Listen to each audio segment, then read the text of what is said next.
Gardus Steel Soul is the Lord Celestin of the Steel Souls Chamber of the Hallowed Knight Stormhost.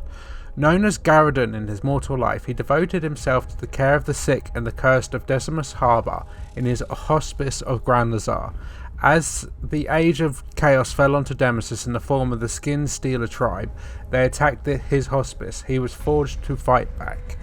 Though this moment would be retold with many embellishments in the Age of Sigmar, in truth, Gardus took 2 iron 4-foot candlesticks and fought back against the plague that had violated his patient's sanctum. He did not kill the 100 by his own admission, not even a dozen that the stories claim. Gardus was cut down by a spear in the back, a prayer to Sigmar on his lips. There and then Gardus was born and lifted into the anvil of Apotheosis. Following his reforging into the Stormcast of the Hallowed Knights, Gardus quickly caught Sigmar's eye and was risen above to Lord Celestin of the Steel Souls Chamber. Come build, collect and play. Check out your local Warhammer store for more.